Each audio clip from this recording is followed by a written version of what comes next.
생명의 버팀목 희망채널 백혈병 혈액암 한우회 TV 이은영입니다. 안기종입니다. 오늘은 우리가 백혈병 진단하는 진단받는 성인 중에서 가장 많은 유형인 급성 골수성 백혈병에 대해서 또 염색체 변이에 대해서 치료 성적 관련해서 전부 전달해 드리려고 합니다.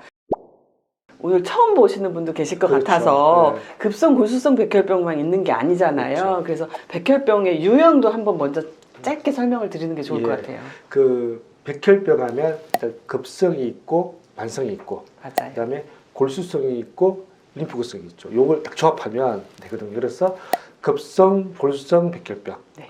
급성 림프구성 백혈병, 만성 골수성 백혈병, 만성 림프구성 백혈병. 일단 나머지 전체는 좀 기타 백혈병으로 네. 좀 분류를 하면 될 것 같고 이 중에서 이제 급성 골수성 백혈병이 전체 한 70% 정도를 차지하고 있거든요. 이게 또 국가 암 등록 통계가 있어가지고 2020년도에 보니까 우리나라에서 전체 백혈병이 3,356건 정도가 신규 진단을 받았는데 그 중에 급성 골수성 백혈병이 2,481건 정도, 그 진짜 한 70% 정도 되더라고요. 네, 우리가 급성 골수성 백혈병 치료에 있어서는 유형이 굉장히 중요하잖아요. 예. 그래서 그 유형에 대해서도 설명을 드려야 될 것 같아요. 예, 보통 이제 세 가지 유형으로부터 나누잖아요. 그 저유형군, 네. 그다음에 중유형군, 그다음에 고유형군. 예. 좀 쉽게 생각하면 저유형군은 좀 좋은 치료 성적이 나오는 유형이고, 그다음에 고유형군은 치료 성적이 좀 안 좋은 유형이고, 중유형군은 이제 중간 정도의 치료 성적이 나오는 유형. 이 세 가지인데, 요 세 가지 중에 어느 유형에 속하에 따라 가지고 앞으로의 치료 방법이 달라지는 거죠. 보통 이제 5년 동안 생존했냐 아니냐에 따라 가지고 이제 판단을 보통 일반적으로 하죠. 네. 그러면 또 그 유형을 우리가 구별할 때는 염색체 변이가 또 그렇죠. 있잖아요. 그 그렇죠. 부분이 좀 핵심 포인트예요. 그래서 오늘 그 이야기 하려고 사실은. 그래서 적어도 그 급성골수성 백혈병 환자들이 뭐 골수 검사도 하고 그다음 세포 유작 검사도 하고 난 뒤에 적어도 알아야 될 거는 본인에게 어떤 염색체 변이가 있는지는 그렇죠. 알고 있어야 되죠. 그리고 적어도 내가 어느 유형에 속하는지, 그렇죠. 어느 군, 그러니까 물론 저유형군, 고유형군, 중간유형군이라고도 하지만 그래도 내가 어느 정도 퍼센트에 들어가는지는 알고 치료하는 것도 좋죠. 그렇죠. 뭐 예를 들면 이런 일이 발생할 수 있잖아요. 자기는 저유형군, 치료 성적이 되게 좋은 유형이에요. 네네. 근데 백혈병은 다 졸무세포 이식을 해야만 같이 될 수 있다 이렇게 알고 있다 보니까. 진짜 그런 분 계세요. 예, 예. 그래서 나 이식시켜달라고 할 수 있는 거잖아. 나 이식 안 해도 되는지 모르겠다고 막 이런 얘기 하시고 맞아요. 그래요. 그래서 그런 게 있어서 아마 신규로 진단받은 환자들이 아마 특히 이 영상을 많이 볼 텐데 그에 관련 저희들이 좀 설명을 해드리려고 합니다. 네, 그러면 염색체 변이에 대해서 하나 그렇죠. 차근차근 설명을 좀 우리가 네. 시작하면 될 것 같습니다. 알겠습니다.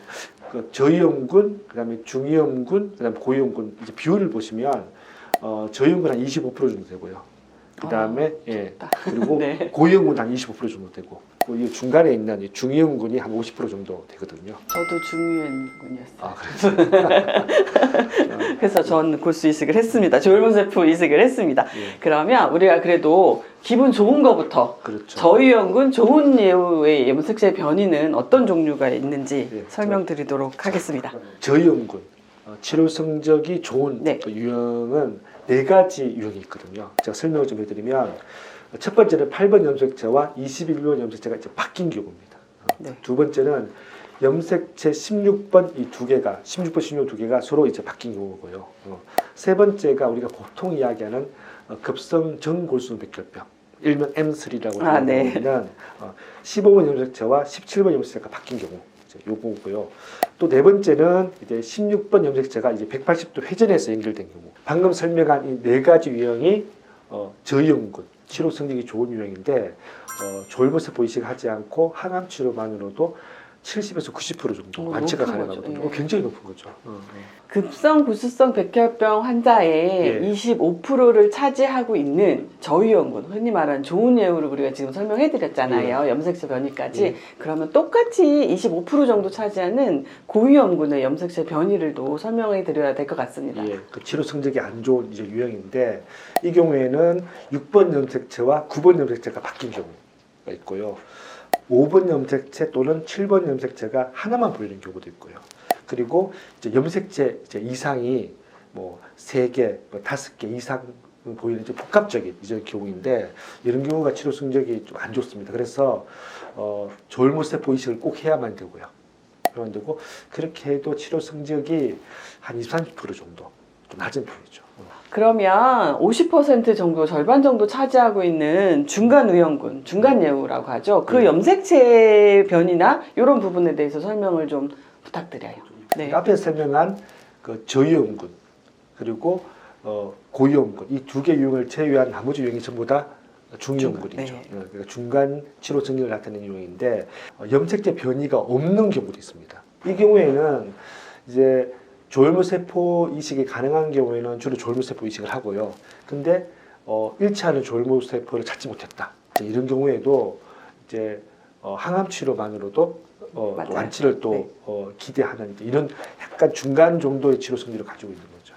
그냥 치료 옵션이 조금 더 있죠. 그렇죠. 왜냐하면 저 같은 경우는 중간 예후인데 그 형제 오빠하고 100% 일치해서 동종 조혈모세포 이식을 받았거든요. 그렇죠. 그래서 저 같은 경우는 좀 운이 좋은 거죠. 그렇죠. 이식을 한 거지만 제가 알고 있는 분 중에서도 많은 분들은 일치하는 조혈모세포가 없어서 이식하지 않고 항암 치료했는데도 완치되신 분들 많이 그럼요. 계시죠. 네.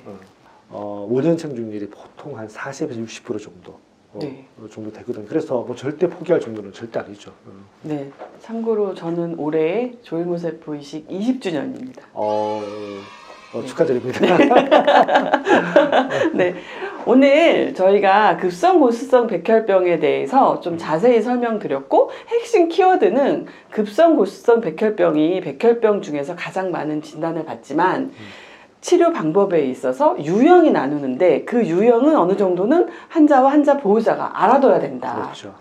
근데 더 중요한 게 사실 있죠. 아, 네.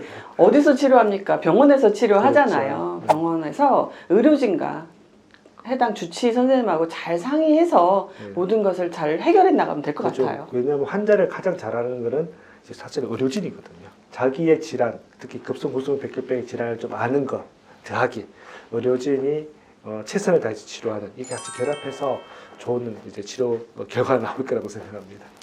네. 백혈병 혈액암 한의회 TV 여기까지 하겠습니다.